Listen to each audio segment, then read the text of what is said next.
Hey, good morning, everyone, and welcome to Hail Mary Meteorology. My name is Mike. A lot of people call me Mush.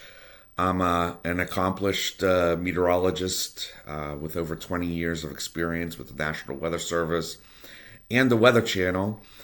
And Hail Mary Meteorology is where weather meets sports. And we usually take a look either daily or weekly at the major sporting events, according to yours truly, the weather forecast. And the last few weeks we've been looking at golf, and we're going to do that again this week.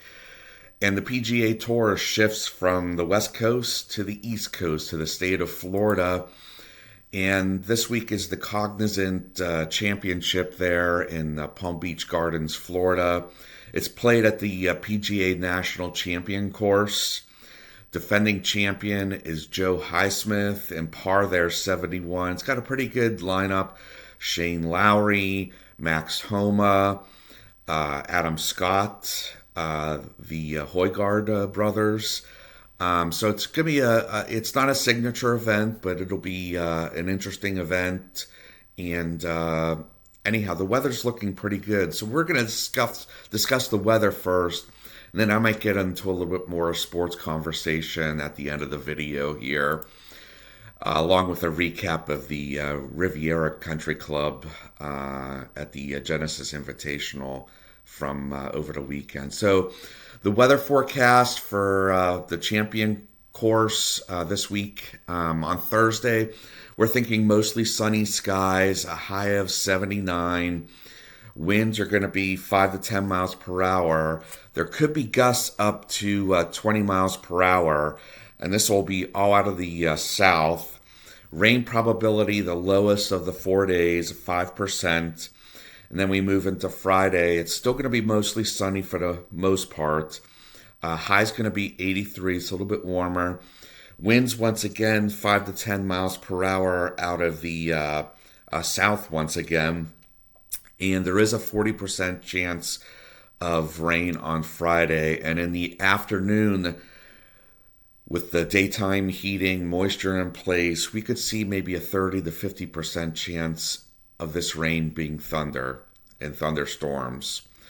So keep that in mind. And as we move into Saturday, it's the same there again. During the afternoon hours, 45% chance of rain, 30 to 50% chance of this rain being thunder, and that could include lightning. The high on Saturday, 81. Winds, once again, 5 to 10 miles per hour, mainly out of the south, shifting a little bit to the southeast. And as we move into Sunday, it's mostly sunny once again, a high of 80. Winds, 5 to 10 miles per hour, this time out of the east. So it's going to shift just a little bit. There's a 20% chance of rain and 10% chance of thunder. So overall, the 4 days, there's going to be sun. Over Friday and Saturday, the better chance for rain and maybe thunderstorms.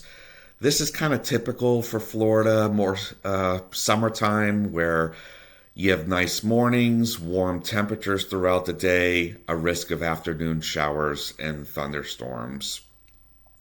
So it should be a really interesting tournament.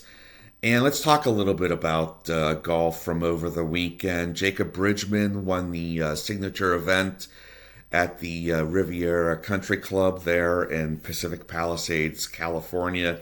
He held off Kirk Kitayama, and Rory McIlroy made that fantastic birdie on 18 there to put a little pressure on Bridgman. But overall, Bridgman was in fine form Friday, Saturday, Sunday. I mean, he shot like an even par on Sunday. He really was cool under pressure, if you think about it. There was a little bit of uncertainty there on the back nine where, he was struggling for pars and stuff like that, but he really held it together.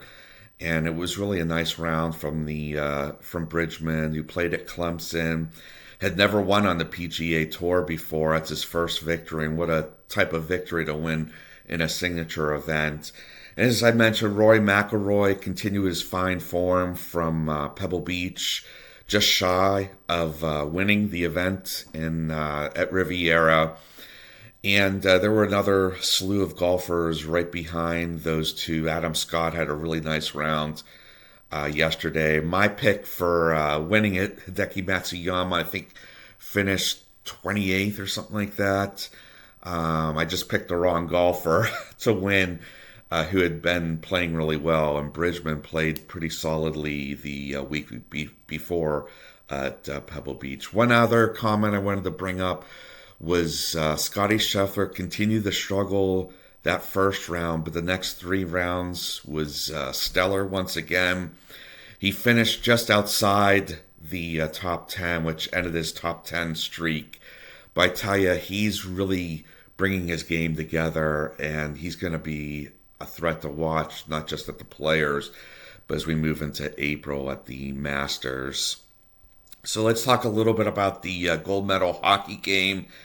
The game went into overtime. I know there's been a lot of disagreement on how the overtime's played during the Olympics, going from 5-on-5 during regulation play to 3-on-3. Canada started overtime, looked like they were going to get a few good shots on goal, and it just never materialized.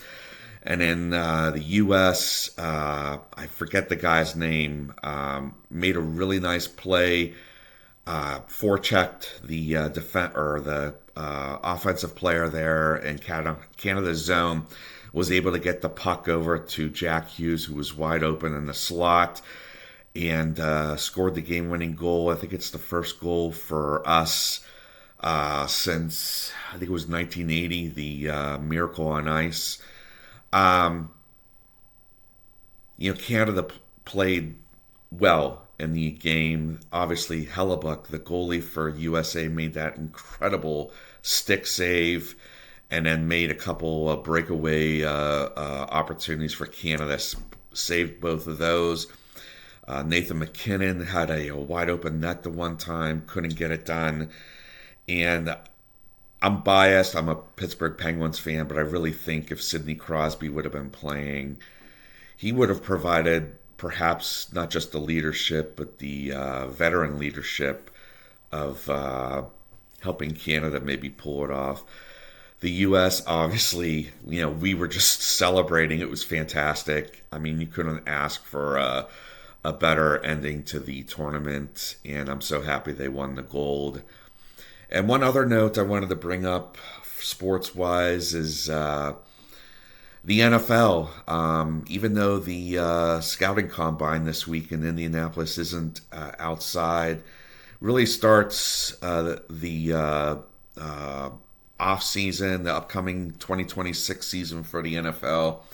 Combine Thursday through Sunday.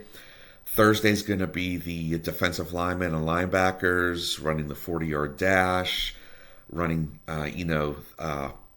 bench press, stuff like that. Friday's going to be defensive backs and tight ends. Saturday, quarterbacks, wide receivers, and running backs, and that'll be very big viewership. And then Sunday, offensive linemen perform, and this is all on the NFL Network. Fernando Mendoza is not going to pass at the combine, but Ty Simpson will be, and a lot of people are kind of down on him. He had that stretch early mid part of the season this past year at Alabama. It might have been the best quarterback in college football, and then he fell off a little bit towards the tail end of the season, but it'll be really interesting. He's going to be throwing. We'll be watching maybe the best defensive player in the draft testing in Indianapolis. That's Caleb Downs, the safety from Ohio State.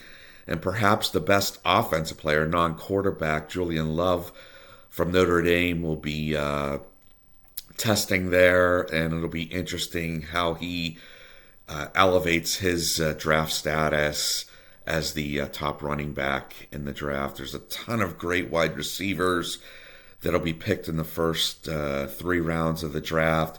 So it should be really interesting. Turn to NFL Network with Rich Eisen and Daniel Jeremiah for that coverage. So the weather overall this week for the PGA National Championship course in Florida looks pretty good. There is a slight threat of showers and thunderstorms Friday, Saturday, especially. And that's all I have for you today. We'll be back with you in a couple days to update the weather forecast for the PGA Tour. And until then, we'll talk to you soon. Take care.